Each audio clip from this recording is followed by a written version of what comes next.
Et bonjour. Jour J pour cette patiente. Après un lourd traitement aux antibiotiques, sa flore intestinale a été déséquilibrée. Un environnement propice au développement d'une infection récidivante par la bactérie Clostridium difficile, responsable de l'inflammation du côlon. Dans moins d'une heure, Ghislaine Grenet va recevoir une transplantation de matière fécale. Au début, ça perturbe parce qu'on se dit que c'est quand même la matière fécale qu'on nous injecte. Puis après, on se dit que de toute façon, il faut faire quelque chose et que je ne peux pas rester comme ça. On a la diarrhée tout le temps, on maigrit, on a du mal à manger et puis on est fatigué. On fatigue. Moi, en une semaine, j'avais perdu 4 kilos et on n'arrive plus à vivre normalement. Pourquoi les selles ? Elles renferment en fait un ensemble de micro-organismes, la flore ou microbiote intestinal, nécessaire au bon fonctionnement du système digestif. La matière fécale transférée est celle d'un individu en parfaite santé, un donneur qui n'a jamais eu de problème digestif, pas d'antécédents familiaux ni de prédisposition au cancer du côlon.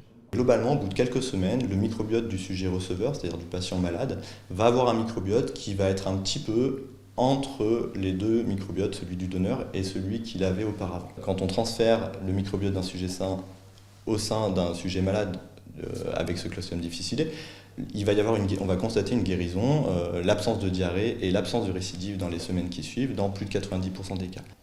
Verdict pour Ghislaine 2 mois plus tard. Comment ça s'est passé du coup après quand vous êtes rentré chez vous? Alors quand je suis rentrée chez moi, pendant 2-3 jours, j'ai pas été bien. Je m'inquiétais déjà, puis ça rentre dans l'ordre. Je surprenais même mon mari qui me disait « T'as vu, il y a des toilettes si t'as besoin ». Parce qu'avant, je cherchais tellement les toilettes partout que là, mon mari me disait « T'as vu, il y a des toilettes ». Je dis « Ah mais j'en ai plus, hein ». Et c'est vrai que on revit, hein. On revit de reprendre une vie normale. Moi qui aime la randonnée, j'ai repris mes randonnées et c'est génial, c'est super.